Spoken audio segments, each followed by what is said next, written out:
Assalamualaikum warahmatullahi wabarakatuh. Selamat pagi, siang, sore, malam semuanya. Perkenalkan, nama saya Yanwarta Firdaus, biasa dipanggil Arta. Saya mahasiswa program studi bisnis digital Stitek Bontang dengan NIM 2024-14005. Pada kesempatan kali ini saya akan mempresentasikan hasil proyek ujian akhir semester untuk mata kuliah sistem basis data. Proyek yang saya kerjakan adalah perancangan dan implementasi basis data untuk sistem manajemen klinik. Oke, di sini saya akan lanjut.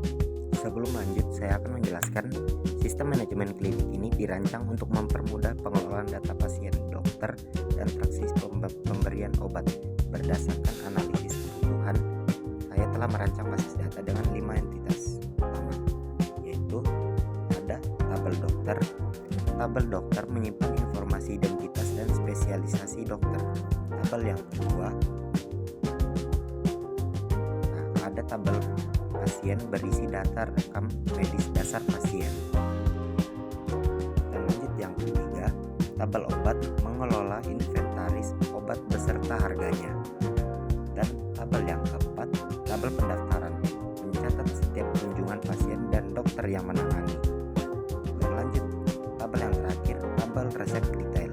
Ini adalah poin penting, yaitu junction table yang menangani relasi many to many antara kunjungan pasien dan obat. Relasi many to many terjadi karena satu pendaftaran kunjungan bisa terdiri dari banyak obat, dan satu jenis obat bisa diresepkan di banyak pendaftaran kunjungan berbeda. Dan lanjut, sekarang kita masuk ke bagian implementasi. Di sini saya menggunakan DBMS MySQL dengan database manajemen klinik. Semua tabel sudah saya buat menggunakan perintah DDL manual, lengkap dengan primary key dan foreign key untuk menjaga integritas data. Oke, di sini saya akan menjalankan kode query SQL. Di sini terdapat banyak sekali basis data, ada dokter, baru obat, pasien, pendaftaran, detail, kunjungan. Bisa dilihat ya.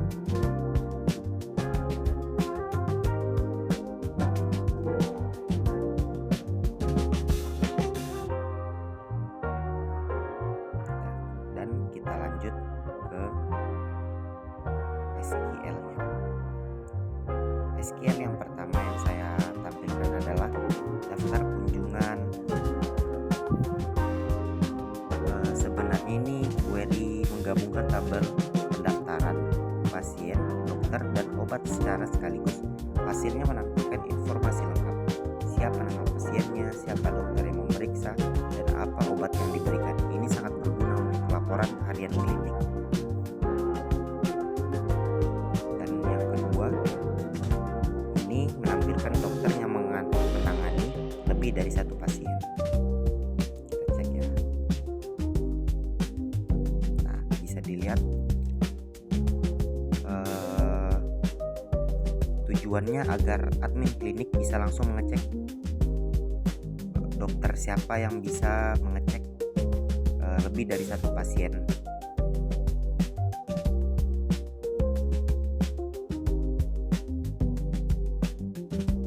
Oke, bisa dimengerti ya. Kesimpulannya, basis data ini sudah melalui proses normalisasi hingga tahap 3NF untuk memastikan tidak ada duplikasi data. Dengan struktur ini, operasional klinik dapat berjalan lebih efisien dan akurat dalam mengelola data pelayanan pasien. Demikian presentasi dari saya. Terima kasih kepada Bapak Eko Sulistyo selaku dosen pengampu atas bimbingannya selama 1 semester ini. Mohon maaf jika ada kekurangan. Wassalamualaikum warahmatullahi wabarakatuh.